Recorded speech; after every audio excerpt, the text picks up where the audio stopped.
Olá pessoal, tudo bem com vocês? Eu vou trazer para vocês aqui, na sequência, do professor João Paulo aí com as simulações sobre o método de Ziegler-Nichols em malha fechada. Então eu venho trazer para vocês aqui um exemplo resolvido, tá? Sobre como determinar os parâmetros de um controlador PID utilizando aí o método de Ziegler-Nichols em malha fechada.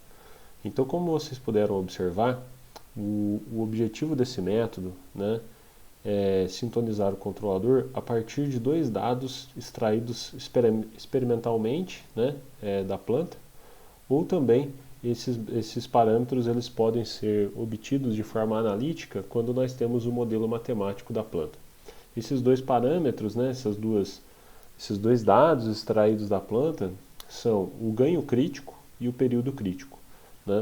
Então, olhando para aquele exemplo que já foi simulado com o professor João Paulo, nós temos aqui uma função de transferência de um processo a ser controlado e se faz necessário, então, determinar o valor de ganho que, quando utilizado, faz com que, para uma entrada do tipo degrau unitário, na saída a gente tenha uma oscilação sustentada.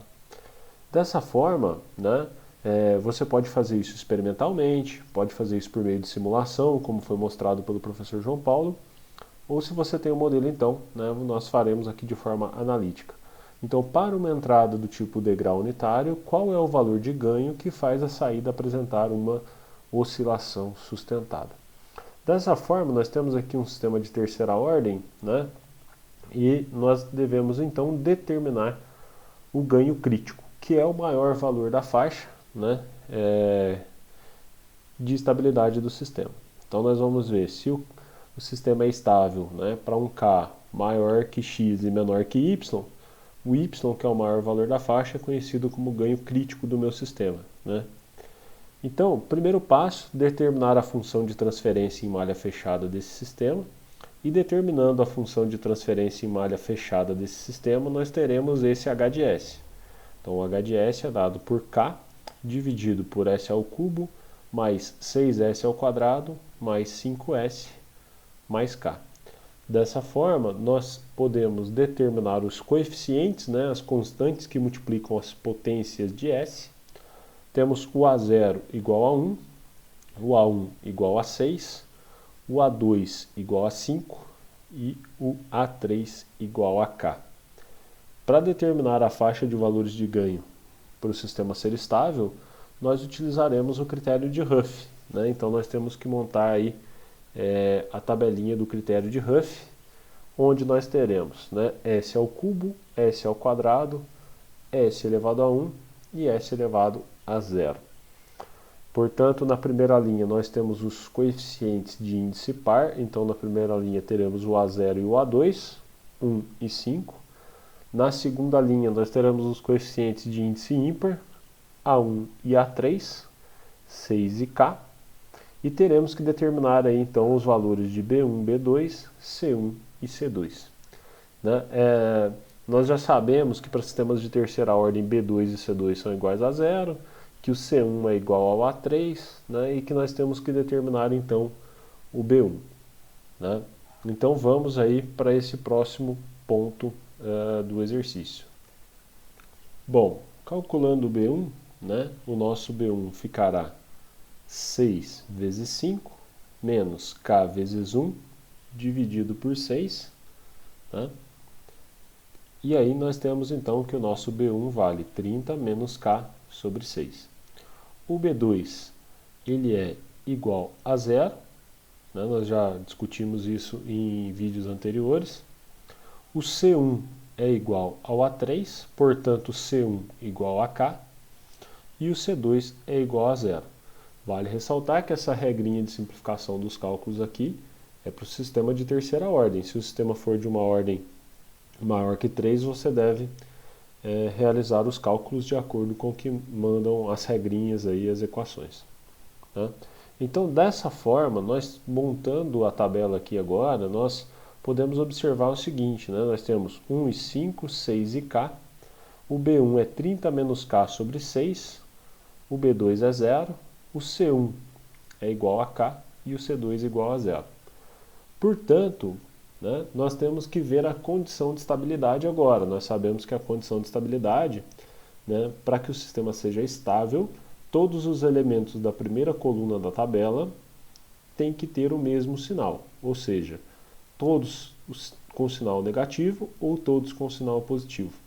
Se houver troca de sinal na primeira coluna, cada troca de sinal representa um polo instável no sistema.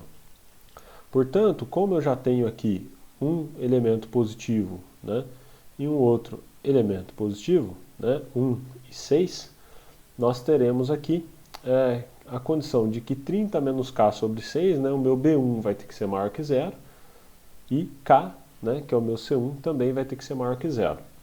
Analisando essas duas condições, nós chegamos que 30 menos K tem que ser maior que zero, menos K maior que menos 30, portanto K deve ser menor que 30. A outra condição é que C1 seja maior que zero. C1 é igual a K e, portanto, K então tem que ser maior que zero.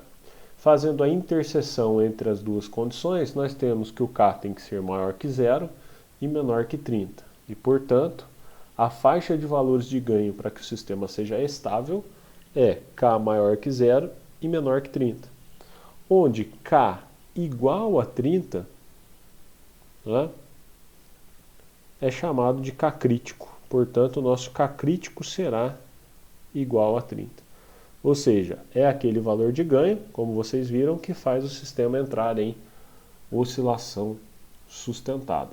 O próximo passo, então, será calcular o período crítico, porque nós precisamos de dois dados para jogar na tabela de sintonia, né, que são o ganho crítico, que foi determinado nesse momento, e o período crítico, né, que nós veremos em seguida como fazer para determinar esse período crítico.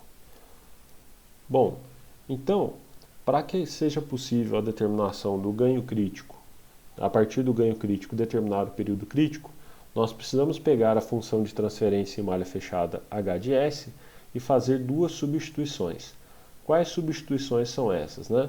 Eu preciso, no lugar do K, substituir o K crítico, que nesse caso é 30, e no lugar do S, né, substituir J ômega, ou seja, o operador aqui complexo, né, J ômega. Tudo bem? Fazendo essas duas substituições, nós temos o seguinte: 30 dividido por J ômega ao cubo, mais 6J ômega ao quadrado, mais 5J ômega, mais 30. Certo?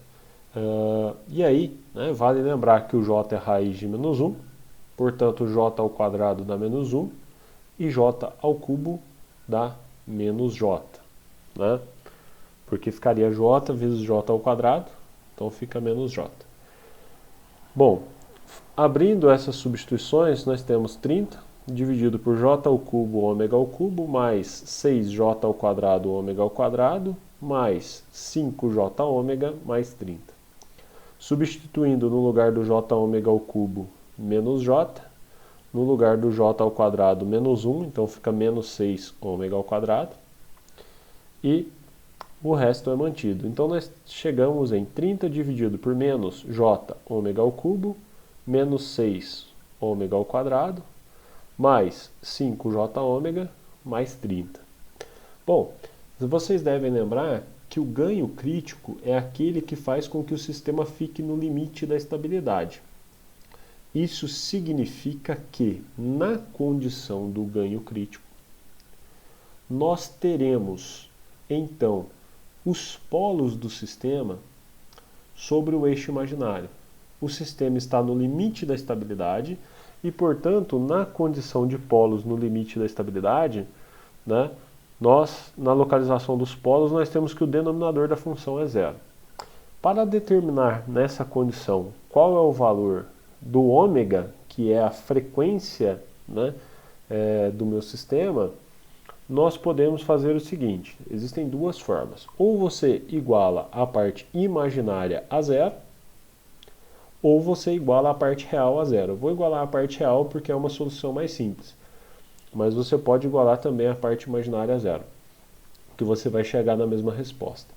Igualando a parte real do denominador a zero, nós temos aqui de parte real menos 6 ômega ao quadrado mais 30.